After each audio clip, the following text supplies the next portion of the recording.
What's going on, everybody? This is Jerome Moore, host and creator of Deep Dish Conversations. And firstly, I want to say thank you for all love and support, and thank you for exploring the perspectives of social change with me on this platform. I want to encourage you all to like, subscribe, and follow us on YouTube and on your favorite podcast listen platform. And make sure you give us a 5-star rating if you're loving the Deep Dish Conversations. I appreciate all of the support again. I hope you all enjoy this episode. John, how you doing? Man, better than ever. Better than ever. You look a little tired, man. It's been a long day, so let me tell you about the day. So from early, I got in from a flight at 12, went to bed at 1, woke up at 7 with the baby, took him to daycare. It's his birthday today, went to work. It's a conference, picked him up, celebrated his birthday, and and we find ourselves here. So it's been a long day. Nah, man, I appreciate you being here, and I'm excited to get into school board stuff, man. Yes.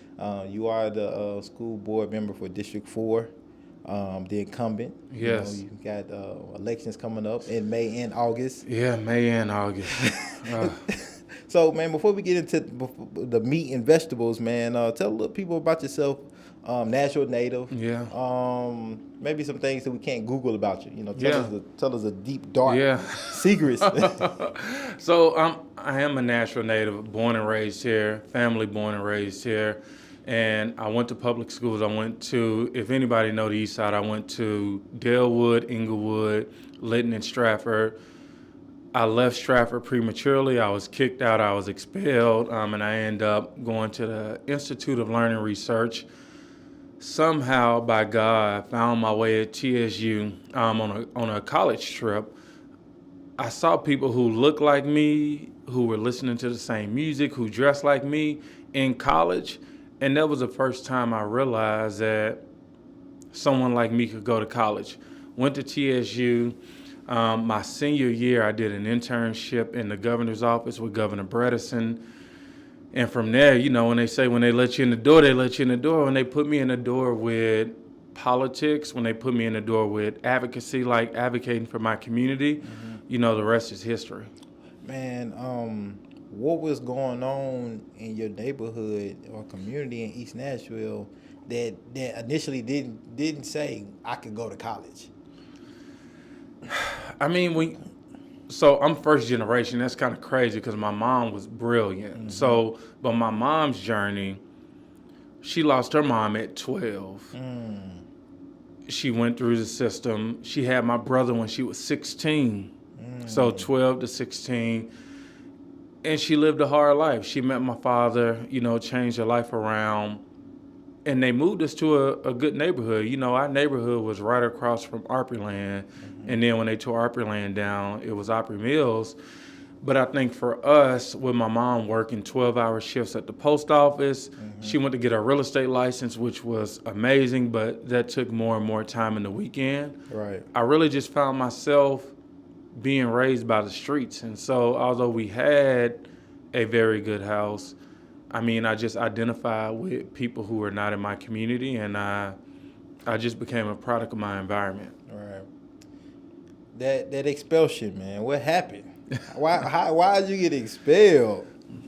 So, I would say I was always a good kid. I was always like in honors classes, but I was always a friend to people. So I played football. I played basketball. When football season was in and basketball season was in, I was on my best behavior. When basketball season would end, March, I would find myself getting reacclimated with the community. And one day at Stratford, we were in the auditorium, and it was hundreds of kids in the auditorium. You want to tell me the only thing that was missing was teachers. And so when you got 100 kids in the auditorium with no teachers, a fight breaks out. I get jumped. My friends get jumped. And I could take it, but as I got home, I was threatened with more violence of if I came to school the next day, they were going to take my life. And it was hard to swallow, and so I did the thing that I knew how to do best. I called a friend and said, "Hey, I don't want to die tomorrow. Can you give me a gun?" And it was a bad situation, but I really believe everything happens for a reason. Right. And me being expelled from Stratford put me in a position to be around people, to give me the ability to go to TSU. Right. I lost my mom. My dad got locked up for conspiracy. I lost my oldest brother who was already in jail. And I'm a true believer of everything happens for a reason, because in all that tragedy, I was being set up in my purpose to have experience, to have empathy, Right. to do the things that I wanted to do that I'm doing right now. Yeah, man. Yeah. You can't find that on Google. I I didn't know that. I know. Man, but I think though, because there's so many kids, so many youth in our school system here in Nashville, are facing, similar scenarios, right? And many of the times, you may not have somebody on the board that can really, empathize with you, understand, and know that, yeah, you're not a bad kid. You just made a bad choice. You made one bad decision that can, alter your trajectory. Yeah. Especially if somebody that may be sitting in a power of decision making don't understand. So I think, unfortunately it had to happen to you, but at least you made it through that dark time into the light and can possibly see, like, look, this is not a bad student. He or she made a bad decision. Yeah, they need to be reprimanded in a particular way, but that don't mean their future has to be overlooked. Amen. Man, that's deep, man. Yeah. And it's been a long day, and just talking about it's a form of therapy for me to say, because going through those situations is not anything that's like, sunshine. It's a very dark place. Right. But the reason why I appreciate being on the school board and running for re-election, because I really have those experiences. Right. I can really look students, children in the eyes and say, you can do it. And I'm going to tell you why you can do it. Right. So this is not about politics. It's really about passion. It's really about how do we change the trajectory of our community that's not being able to realize the American dream. Right. Well, you say it's not about politics for you, but they have seemed to really politicize our school education. Yeah. Just right here in Nashville, right? Now it's a partisan race. Yeah. Right? You all have to run in May and in August. Yes. You have to identify with a party. Yeah. Democrat, Republican, Independents, et cetera, et cetera. What are your thoughts about that? I think it's a smokescreen. And so the interesting thing, how I got started in politics, I went to the Republican National Convention in 2004, and I learned politics. I came back, and I interned with a Democrat, Governor Bredesen, right across the street from here. And while I was doing that internship, I was able to step in committee meetings, meet with senators and state representatives on both sides of the aisle, and start to realize, what do I believe in? And I think self-identifying is important, but when I think about our education system, I don't agree with partisan politics, because our only job is to make sure our kids get the best education system. And it has nothing to do with party affiliation, because what we do as school board members and people who work in education is you cultivate the next generation. And when you put politics into it, you smoke it up. Right. And in my reality, I say, we got so many issues already. Why would we bring politics into the realm of education? How do you think it will affect elections?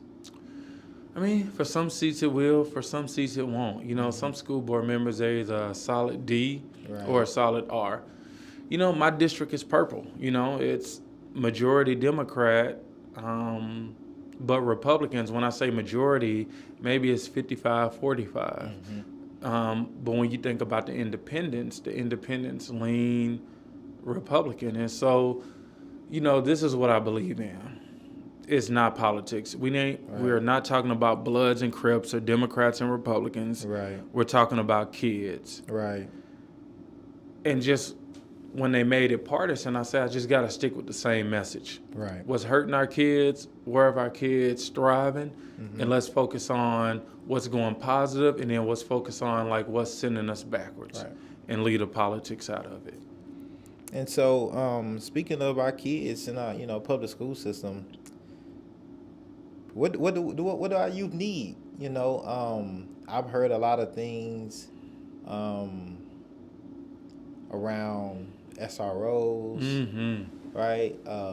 Funding, social and emotional learning. Oh yeah. Pay, wage. Yes, yes. It's a lot. It's a lot. And so, can you break down to us like kind of your priorities and what you feel would best serve, District 4, but our overall school system here? So every vote we make, I represent Donaldson, Hermitage, and Old Hickory. If you ask parents and voters who I am, they know, like, I'm a person who fights for what he believes in. When we think about what do we need when we think about the resources, I mean, I'm going to just be honest. Black, brown, and poor people have not made it in education. But one thing that we can all agree on, the only way you make it in America is you have a good education. And so things are not adding up. I was talking to one constituent, Caucasian, and she was very passionate about education. She was telling me we need to support our veterinarians. And I was like, I don't got anything to do with that. But as she kept talking, I realized that she meant veterans. And her journey as a white woman and my journey as a black man was the same. And what we need to do is stop having division and realize that in the city in Nashville, poor white people, black people, Latinos, we are not getting what we need, and we have to make a change. Right. And when I think about Nazi Germany, so I study history, they started to divide everyone, and then they conquered everyone individually. Because while we were mad at each other, they would take one in. And if I'm mad at you and they fighting you, I'm like, you deserve it. Once they finished fighting with you, then they came to get me, and I had no ally. And so we have just real work to do in public education. In your campaign, on your platform, you highlight staff, bus drivers, and of course students, right? That bus drivers one stick out to me a lot because that's the main transportation provided for free, for our students. But many people don't think about the bus drivers, and a lot of times. But if the bus is late, people, hey, why the bus late? Up in arms. Yeah, they up on them. So why specifically and intentionally highlight bus drivers? Why is that like a priority? Yeah. Why does that sit heavy for you in your platform? I'm not a religious zealot, but you can call me a Jesus freak. Like, I'm a Christian. I believe in what he practiced, what he preached. And one of the things he said, he thought about the least of them. And when you think about bus drivers, these are individuals who get up bright and early each morning, and they work well into the evening. And they bring our kids, they help us start with our kids in the school to learn. And without them, as we see, when you don't have good bus drivers, the kids can't get to school. And so when we think about education, we can't even start. And so the reason that was an issue that I championed, because I started realizing that a lot of the bus drivers were born and raised or had been living here for 20 plus years in Nashville. And as the cost of living grew, rent grew, mortgage grew, groceries, right now gas, we were not even thinking about our bus drivers. And it's just something we had to pause and say, how are you doing? And when you ask, how are you doing? Not to 1, but to 20, you realize we have an issue. Right. You brought up something earlier about the division, right? Poor folks, black and brown folks, right? Well, we know systemically, there's disparities in our public school system when it comes to black and brown folks. Yep. Especially black and brown boys. how do we combat that systemic, those racially systemic disparities that, probably have historically existed in our education system, just not here in Nashville, but the United across the States, country. across the country. Yeah.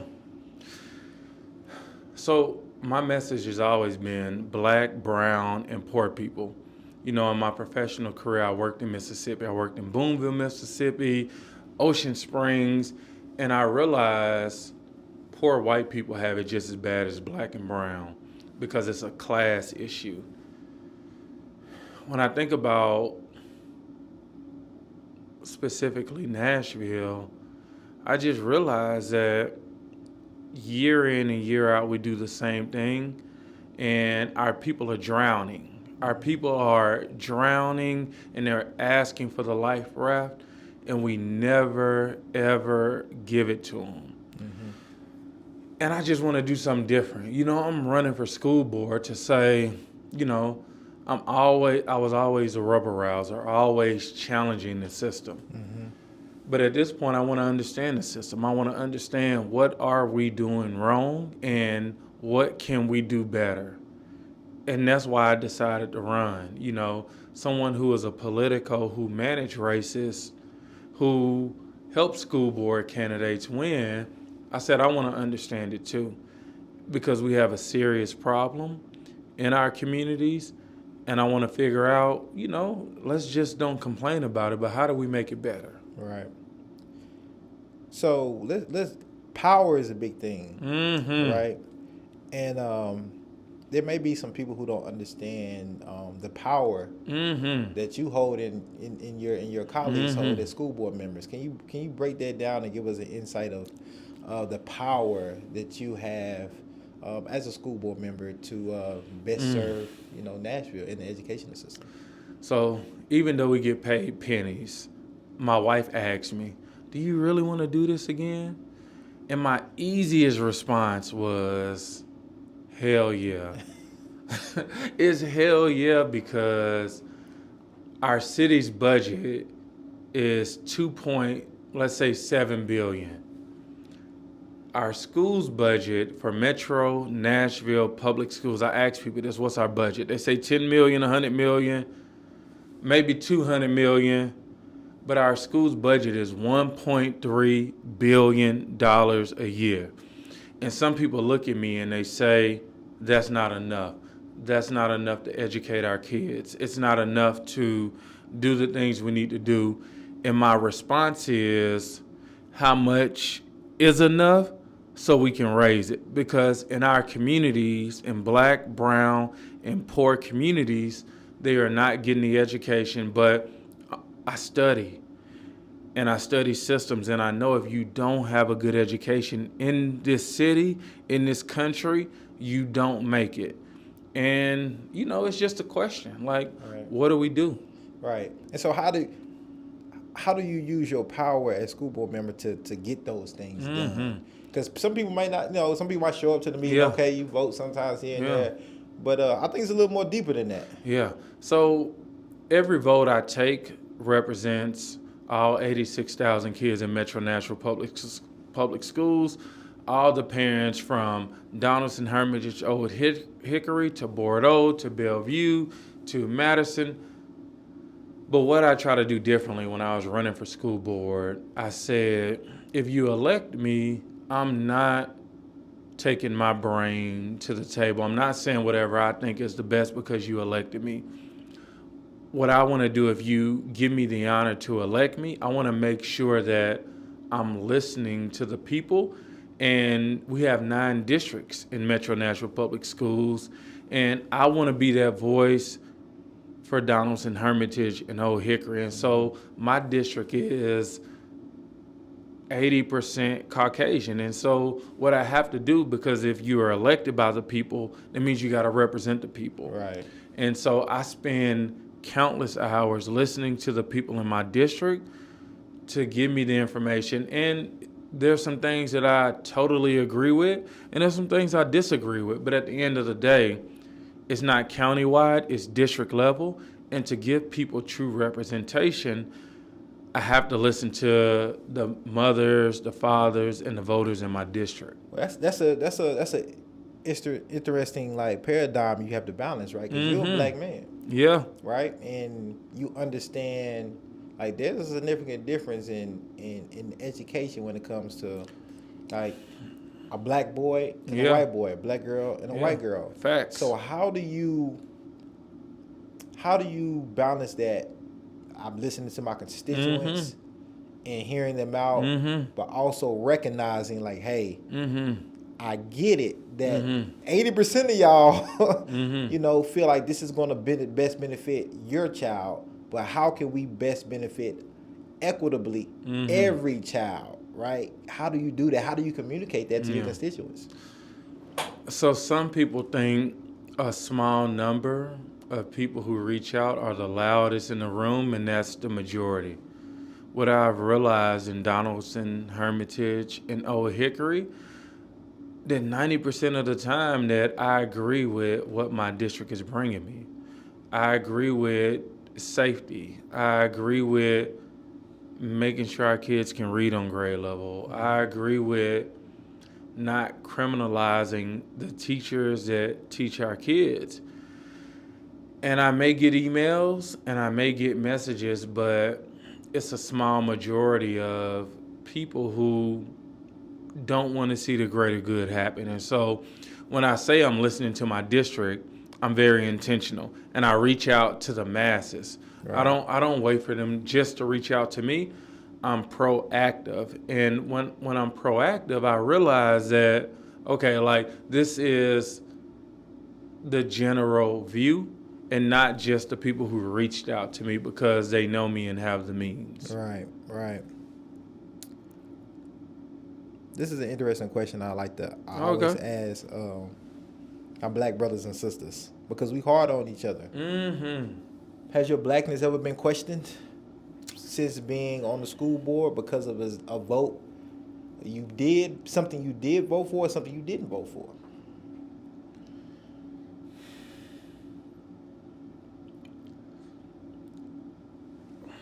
So I remember hearing from biracial kids, and they would say that I'm not white enough and I'm not black enough. Who I am and what I represent, I now understand what they mean. I can't fight enough for my people at times, and I can't be an advocate for my district enough at times. And so I get messages from Moms for Liberty, and I get messages from the NAACP. And I take those messages and I represent my district. But at times, everybody in the middle, you know, everybody has an opinion. Right. And a lot of times they feel I don't have their best interest, but I go back to, what does my district want? Because we have 9 districts in the city. And so I am here to be a voice. Like, philosophically, that's how I believe. I believe that I should represent the people who live in the district. And, you know, people can say whatever they want to say, but at the end of the day, I know they can always say that John goes hard for what he believes in. That's a good answer. That's a real good answer. And I think that's just a navigation skill that many of us, especially black folks specifically, when we are in these positions, have to figure out. Because you can't fight everybody. You can't, especially you can't. I'm a fighter. We can't fight everybody. Can't fight everybody. You mentioned something, safety, which is real. So, you know, all parents want their kids to be safe in schools. Yes. One of the ways that Metro Public Schools and has done that is my MOU with the MNPD. For SROs, school resource officers. There's been some talks, conversations about the effectiveness of SROs, the need. Do they really keep students safe. Looking at nationally, how often does school shootings happen? Do I want my kids, especially maybe as a black or brown parent, do I want my black or brown child interacting with police on a daily basis in At school? early age, yeah. What is their role? How clear is that, right? Yeah. Are they being used for enforcement, or are they counselors? You know, it's been some confusion about that. What are your thoughts on SROs? Should they be in schools? Is there a place for police in schools, or is it something that they should be kind of replaced by other type of professionals that can best serve students, such as counselors? What are your thoughts? I mean, that's a difficult conversation, but Deep dish. That's what we do. deep dish. Okay. We have deep conversations about these things. So I'm just speaking from my own experiences, and I would, Right. you know, people can agree or disagree, but in my household in East Nashville, I live next door to a policeman, Jack Daniels, who arrested my brother for doing illegal behavior. I also remember Officer Gordon when I came to school with a gun because I feared for my life, and he pulled me in his office. And in my opinion, it's not about police or no police. It's the difference between, when I think about police, I think it's fear, sympathy, and empathy. And when you have someone who fears who you are and what you represent, that is very dangerous. It's life or death. When you have a police officer, whether they're called police or SRO, who has empathy, who may have grown up in the community or a similar environment, you meet someone who can really create a better culture for the school. Right. And so one thing that I feel strongly about, just to take a stance on it, we don't need SROs or police officers in our elementary schools. But in my community, Donaldson, Hermitage, and Old Hickory and McGavick, we do need police officers. Like, we need police officers to have a presence, but also protect our kids, because I get those calls, black, white, and brown, when parents say, my child just got beat unconsciously. And I can think about a counselor, right? The counselor wouldn't have helped when I saw the video in this, because we're in the age now where they video record, and there was nothing a counselor could have done. And it was nothing really the police could have done, because it was 2,000 students in the school, and it was 2 SRO officers. I think we got to we can't have a one-size-fits-all model, I think is where I'm trying to go. If it works, great, and if it doesn't work, let's figure it out. But I think giving a blanket response is not going to work. And one thing I realized working in schools, I thought parents really cared about academics. Like, oh, is this school thriving? Are they getting kids to college? And that's what I would promote. But I realized quickly that parents first cared about safety and academics second. And so that was black, white, Latino, and other. They cared about safety. You don't want your kid coming home with a black eye or feeling like they were bullied or anything else. And so to speak directly to that issue, I think we cannot have a one-size-fits-all model. We really got to look at each school and the capacity for protectors, whether it's counselors or SROs, and that's how we got to figure it out. You brought up something about parents. This triggered something. There's a lot of new parents moving here to Nashville. It's a lot of adults, a not lot parents. of adults moving to Nashville. Some of these adults have kids. Yes. Have kids, and a lot of these adults with kids are coming into areas that are being gentrified. Right. Let's talk about the school that I went to, Pearl Cone. Mm-hmm. If you look at 28th Avenue North, a lot of tall and skinnies now. But if you look at Pearl Cone, it's still probably, 99.8% It is. black, right?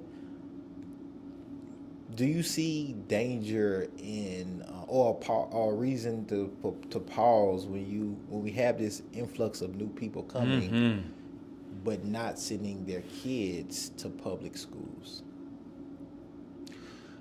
So the issue is right now, and the only reason I can say this with confidence because I looked at the Wortham laws, which are in North Nashville by the Monroe and Rosa Parks Krogers.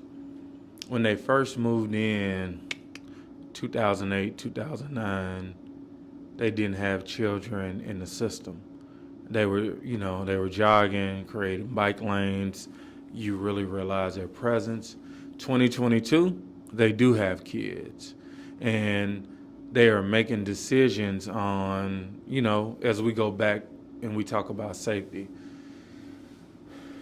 I think it was a study that said maybe 80 to 90 new people are moving here a day, which is a lot. What you also realize, most of those people don't have children yet, but the American dream is to have children and send them to a good school, and so it's coming, and we got to monitor that.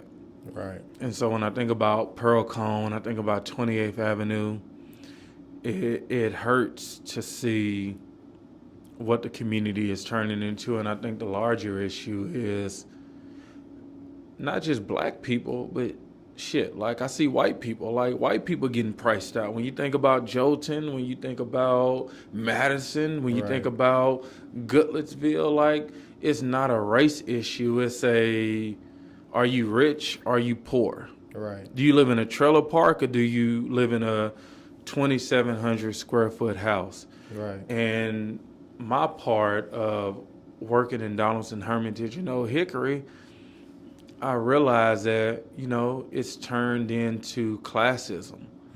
And, as an organizer, we all got to come together. So when I talk about fighting for the soul of Nashville, that's anybody who believes that people who helped build this city shouldn't be priced out. Right.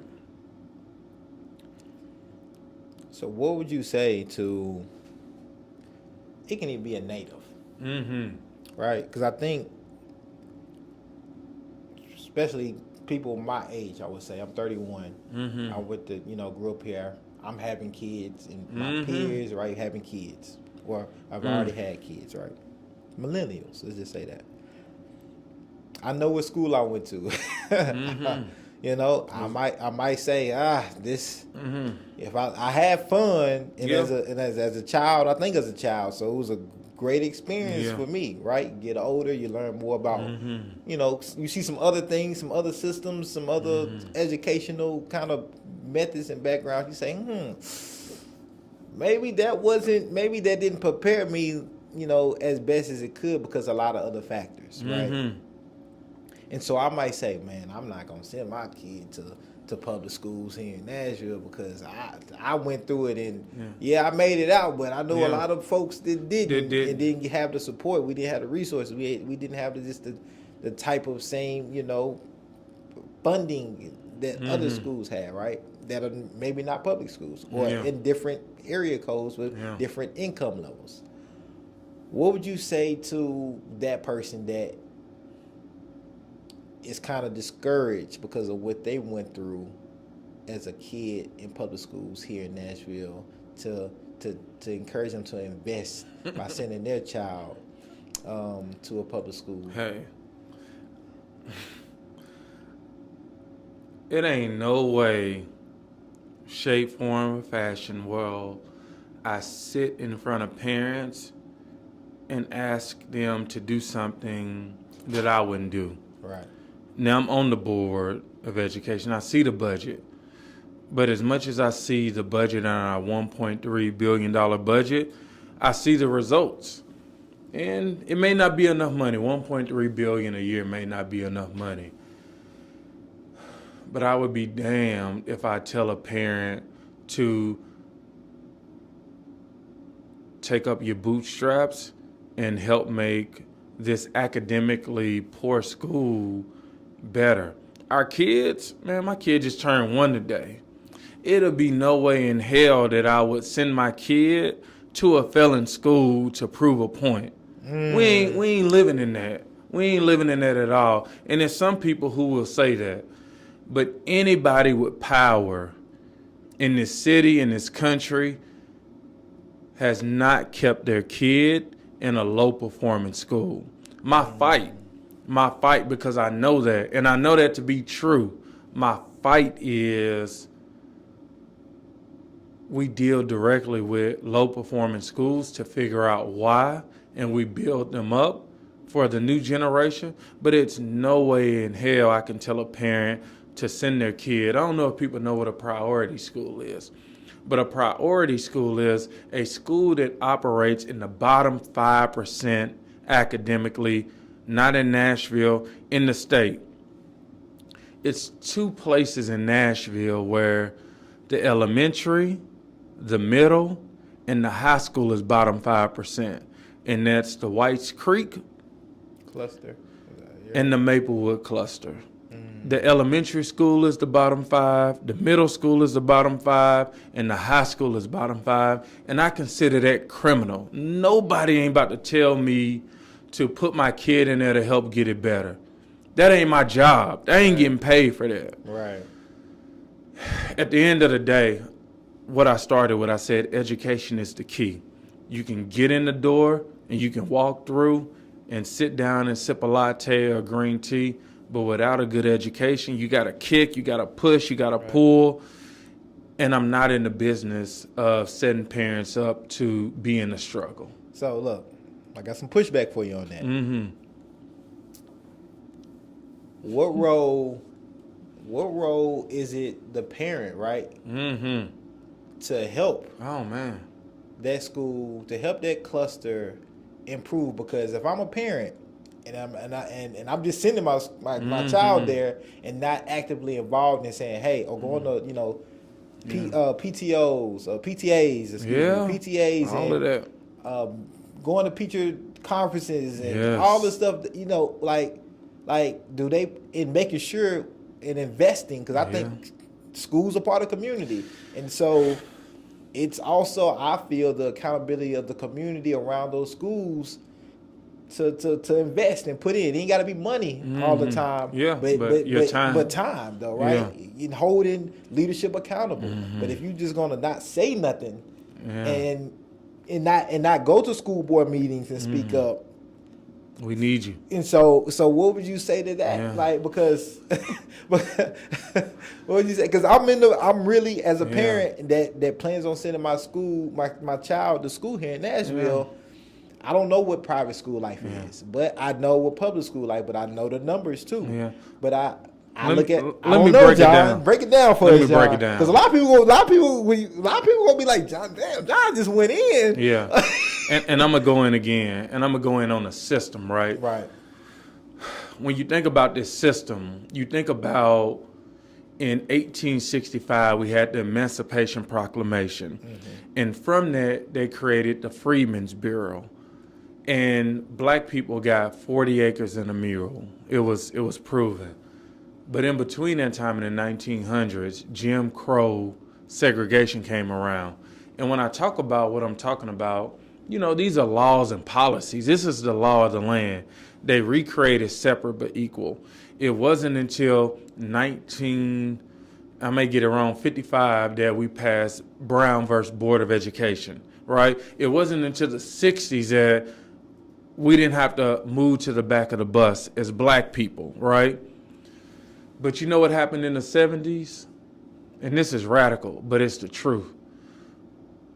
We had a war, the Iran-Contra war, where the president of the United States of America was proven of pumping drugs into the black community so much where they had to go to South Central LA and apologize because they got caught. This is our federal government. This is our presidency putting drugs in the black community, putting guns in the black community.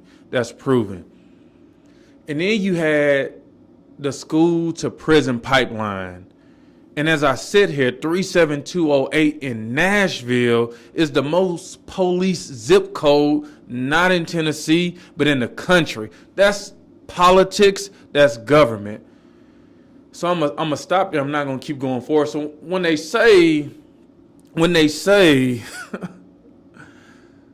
stick it out for our public schools, I'm not gonna cuss, but you got me messed up, because the track record of people who are supposed to look out for me is not a good one. And I go back to, it's $1.3 billion in our system today. I never smelled $1 billion. Right. I don't know what it looked like even as a school board member. Right. What I tell white, black, Latino, poor parents, do whatever the hell you got to do that's best for your kids. If it's the public school system, phenomenal. I'll welcome you with open arms. But if it ain't, it ain't. Because it's been proven that there have been plans against poor white people, against black people, and against Latinos of the same people who run the system that we're trying to protect. Cut it out. I'm sorry. Cut it out. So with that, you feel like the fight is with the system. Mm-hmm. How do you defeat the system? As a school board member too, Mm-hmm. how do you defeat that system? If you know and you feel that it's already set up for a certain particular people, students, to fail. It's proven. It's proven. We know this, right? It's facts. These are facts. As a school board member, what do you do to combat that? How do you take that on? If you understand that, and it's a system, and your job, you know, and you have colleagues, you have peers that are up there with you. Yeah, teamwork. But it's a team versus a system. Yeah. How do you combat that? You know, because you must believe that it can be done, because you ran for school board, you won, and you're running again. Right? Yeah, re-election. Re-election. So therefore, you must see some light at the end of the tunnel. Yeah, I'm gonna speak on it. Like, some people play chess, some people play checkers. What I've done with my message is I go to the conservative Republicans, I go to the liberal Democrats, I go to the moderates. Is one thing that I hear consistently across the board, that a school or schools didn't do right by my child. And so as a board member, you first have to understand what you're dealing with. Like, I can talk mess all day about why the system isn't working. I'm at the school board to do a few things to make sure every child is college, career, and community ready. College ready, even if they don't want to go to college, they're academically ready. Career, the city of Nashville is being rebuilt right now as we speak. I want to make sure the kids that graduate from MNPS, they have the ability to be plumbers, pipe fitters, electricians, HVAC, because we know in our adulthood, those people make money and they don't have the college debt. But I also want to make sure when I think about community, the only reason I got involved in politics, because 2 blocks from here, a politician came to me and gave me a card, and I was working at the Hermitage Hotel, and it helped me get into an internship with the governor's office, and I started to understand things in the governor's office as an intern that I wouldn't understand in a traditional classroom. And so, you know, this is not a race issue. This is a class issue. And, you know, we gotta just be honest where we are and where we want to go. And wherever we are and wherever we want to go, we got to create a plan on how do we get to the next place. And it hurts. Speaking of system, seems like the system is going directly at you. You know, apparently you don't live in District 4, right? That's what they like. You know, Wilson County District Attorney Office, you know, has some questions whether whether you live in District 4. What are your thoughts? What is, I don't know if you can speak on Oh it yeah, clearly, yeah. but what is that situation all about? I try to keep it real simple. People in politics, when they disagree with you, they do things. And they use the same system against you. And as we think about the things that have popped up in the news, I went to a hearing last Thursday for 4 hours to prove it. And I use that as a smokescreen and say that's a smokescreen. But the reality is, have you looked at my inbox of my email and looked at the amount of parents that I work with, that I support? Have you looked at who I am as a person and how I show up in the community? Have you asked, and you asked, thank you, but how do you really want to help the community? At the end of the day, all that other stuff is a smokescreen. If we are here to affect positive change academically, social, emotionally, physically, we got to be about the work for our community. And if you ask people in Donaldson, Hermitage, and Old Hickory, I'm spending countless hours with a stipend trying to make real change. Do you feel like you was targeted purposely I mean, on that situation and during, re-election? yeah. It is what it is. People have the right to feel how they want to feel, to speak directly to your question. Mm-hmm. Yes. But at the end of the day, you know what that makes me do? When someone comes with something that's negative and not in the purview of what we're focused on, I just work harder. Mm-hmm. Like, I have a story, I have a journey. I'm on my purpose. I'm not religious, but I'm a follower of Jesus Christ. I'm a Christian. Mm-hmm. And when people come with the BS and they don't talk about the needs of the community, right, it just makes me work harder every single day. And so there are two big things that I hear that's going on, or that's been going on in our school system. The pandemic, right? Mm-hmm. Mask, no mask, all those things, right? Which has become politics, right? It's become political. Yeah. And also critical race theory. Oh yeah. What are your thoughts on? That's a public safety thing, school mm-hmm. safety on masks and things like that, and where the parents, where their voices in that versus school board members versus the city and the state, and then your thoughts on critical race theory and the school board. What do y'all see on that? Where the parents come in and where does the state come in? Yeah. When I think about mask and CRT, I'm gonna keep it real simple because it's a smokescreen. And when I think about mask, the pandemic happened, 2 years ago now, in early March.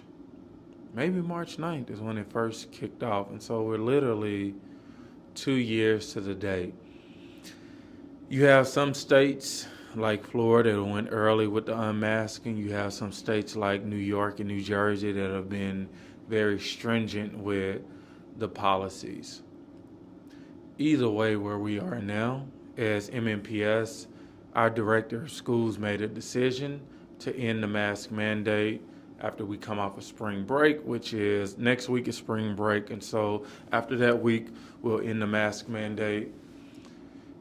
And I'm going to follow the leadership of the superintendent because I've just seen it's time to open back up. I think we have to be safe. A nurse reached out to me and she was like, cool, the mask mandate is ending, but if someone is sick, shouldn't they have to wear a mask in the nurse's office? Definitely. Like, let's pass a policy to put on the mask. When I think about CRT, I'm gonna say this. CRT, critical race theory. I don't have any time to talk about critical race theory. Nothing. So you ask me that, I'm giving it no time. You know what I do want to talk about? The amount of kids who cannot read on grade level by the third grade. Right, especially black boys. especially black boys. And so CRT, cool. Go have coffee, talk about it. But myself, I only want to talk about how do we increase literacy rates amongst our children, which is the definition of can they read. And so, what improvements then? I would say, or your improvements that you feel like your district specifically, but also I think in general, The county. the county should be looking to make sure black boys can read Yeah. by the third grade, and everybody can read by the third Everybody. grade. And making sure everybody's getting a just and equitable education and all the resources that they need to be the best student they can be. Yeah, so one of the policies that I want to introduce in the very near future, and we talked about this in the past, is a personalized learning plan. Okay. And what that means is as simple as you and me look the same, but we may learn differently. Right. And a one-size-fits-all model sets us up for failure. And so what I want to do is say, where is this kid doing great in that we need to support? But where are the deficits at? Maybe you're doing good in math, but you're struggling in reading. Great. Less math, more reading. That's personalized. For me, it may be the opposite. I may be doing great in math and bad in reading, and well, vice versa. And we need to focus on that. I think the one-size-fits-all model is antiquated. I think when we look at our school system, and even as I think about algebra, like, what if I would have been taught financial literacy? Right. How to invest in the stock market, how to maximize my 401ks and my Roth, the difference between a Roth and a traditional. Right. A personalized learning plan is something that I'll be pushing for because I believe the children of Nashville will be better once they graduate with an education that's personalized and not with a one-size-fits-all approach. Yeah, they like I really believe that more trades should be, you know what I'm saying, in schools, HVAC, barber, cosmetology, shop, all those things. Because again, I might not be the best math, but I might know how to Work well with your hands. And be able to wire this whole building Yes. with electricity. Yes. And so, and I know we used to Yes. before my time, and even maybe before your time. I graduated in 01. We had full vocational departments of auto mechanic. Yeah, so I don't know how many of those we have now in Nashville, in public schools, but very few, I'm sure. And why did those disappear? I don't know. They was trying to push more people towards the university college route. They were. But, it's not for everybody. It was some smart people in rooms who thought the best idea was every kid should go to college. In their excitement, they didn't realize we have buildings, we have cars, we have systems that need people who work well with their hands. And one of my biggest objectives and my focus is to make sure, right now they call it CTE, Career Technology Education, and WBL, Work-Based Learning. It used to be vocation and co-op. And parents understand vocation and co-op. And so as you listen to me, I'll talk about vocation and co-op. The kids can talk about work-based learning and CTE, Career Technology Education. But we got to take it back to the basics. The city of Nashville right now, as I said, is being rebuilt before us. And in every building that's being rebuilt, they need plumbers, they need pipe fitters, they need electricians, they need HVAC. We have to realize if that's a demand and we're not focusing on that, we're falling behind. And sometimes you just got to keep it simple. Right. And say, that's what we need. Let me make sure it can help. And I've been talking to people who really want that back. And not only do they want it back, they're willing to help. And that is, it's a gigantic focus on my reelection. Speaking of reelection, you already knocking on doors. You already out there campaigning. How have you been able to just keep that energy and stay tapped into the community, right? With your stipend and just doing, and, because you got another full time job, Yeah. family, child, Yeah. all these other, very parts of your life, and still out there being able to tap into Yeah. community. The gray hair is real. Yeah.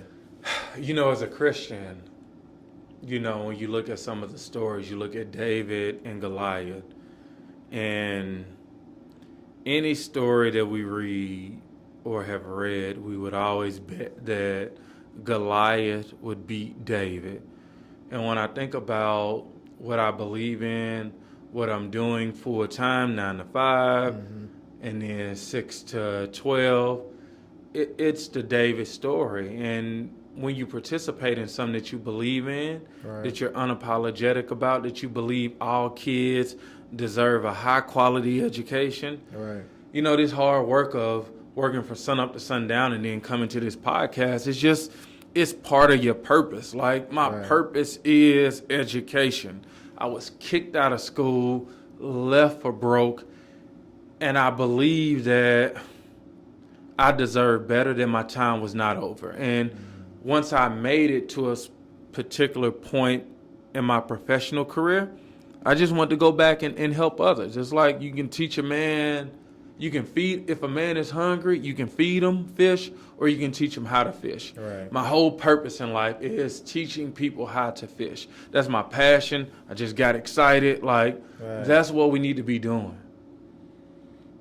What do you see as your primary work? Sitting on the school board.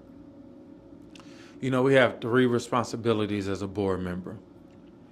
One is to pass a budget, and I'll dig into that. The other is to evaluate the superintendent. I'll dig into that. And the last one is to make sure academic achievement increases. With those 3, that's where I spend my time, evaluating the superintendent, governance, realizing that Dr. Battle is our only employee, and she knows what she's doing, and I want to be a support system. We can agree or disagree on certain things, but at the end of the day, I want to be that support system. I want to be the support system for Dr. Battle. I want to be the support system for our teachers. I want to be the support system for our parents and students. When we think about a budget, right, another priority, it's $1.3 billion. Last year, it was $927 million. I want to make sure that money is funneling down to the teachers, to the classrooms, to the students, and kids getting a high quality education. I just think it's important. And then when we think about academics, like, our kids college, career, and community ready? And if they're not, what do we need to do? We want to just keep it simple. Are kids flourishing or drowning in our school system? It's a proven either way. Right. If they're flourishing, great, the data is there. If they're perishing, not good, the data is there. Let's take the emotion out of it. Where are we at, flourishing or floundering? And what are we going to do about it? What's the solution? Right. Who's going to pull up their sleeves? Who's going to work hard to do what we need to do for our kids? How can parents best utilize the school board and its members? How can the parents, because if my child is in a public school, I want to be at those meetings, or I want to watch them online or something, and have some input, right? And try to have as much influence on my school board member that's on my district as possible. What are some best practices and ways that community and parents can not only reach out to you specifically, but in general be a part of that process, which they should be able to. They tax dollars going into it. Yeah, I will put the onus on the system. Okay. The system is, specifically in education, $1.3 billion just off the rip. That's not including money that's donated to us, PTOs, PTAs. The onus is on us to say, how do we over communicate with parents? Because again, history has showed that systems have never done right by the people they serve. Right. Not in criminal justice, not in education, not in affordable housing. Right. The onus is on the system to say, we have the money, we have the platform, we have a voice, let's make sure. And in my professional career, I work with Propel, and I meet parents each and every day who they send the best that they have to our public school system. But if they try to knock on the door, they're met with resistance. But in some places, when they knock on the door, it's a red carpet. But in a lot of places, it's met with resistance. And we just got to realize that, look, man, we done treated parents like crap for decades. We have to change our customer service. That's why you rather take your child to Chick-fil-A than McDonald's. McDonald's was my go-to as a kid. Happy Meal, Ronald McDonald. But nowadays, it's Chick-fil-A. You know the only reason why? Customer service. Customer service. So you're not running unopposed, you know? Not at all. You have a competition. Yes. What differentiates you between your opponents that you're running against? It's trying to take your spot, essentially. Yeah. They gunning for your spot. Yeah. They want your spot. They want your seat. It's good people that are running. And as a political, I love politics. And the candidates that we have running really believe that hopefully the children deserve better. I think what makes us different is I can play chess, I can play checkers, but at the end of the day, I want to make sure, not just make sure, I want to be a part of our community changing for the better.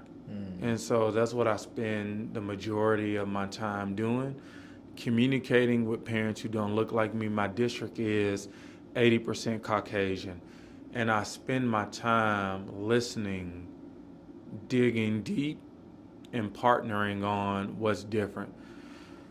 I think that's the difference in me as an organizer. Like, at the end of the day, I know if I do a good job, it can be a roadmap for the next district. Maybe Antioch, maybe Madison, maybe Goodlettsville, maybe North Nashville. And so my only job is to do right by the community that I serve, and hopefully that can be a catalyst to everybody else.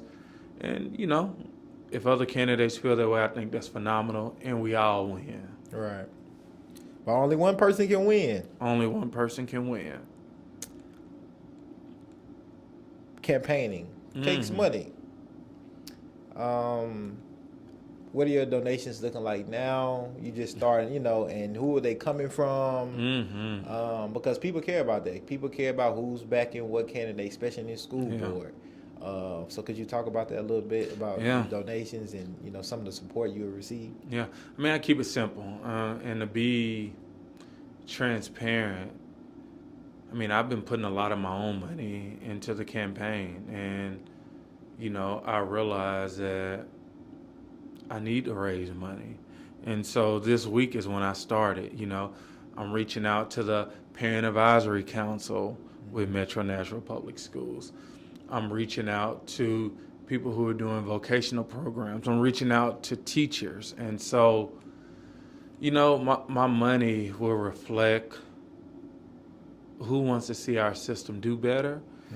And right now, I mean, fundraising is hard. And so even making the $25 calls and the $1,600 calls are the same. You know, I reached out to my mentee, Ryan, who I've just given him money since he's been trying to build it up. And I had to ask him for money. And it's just not easy. And, you know, I'll see how much he donated. But, you know, it's just part of the game. Right. It's part of the game. What do you see? How long school board member terms are?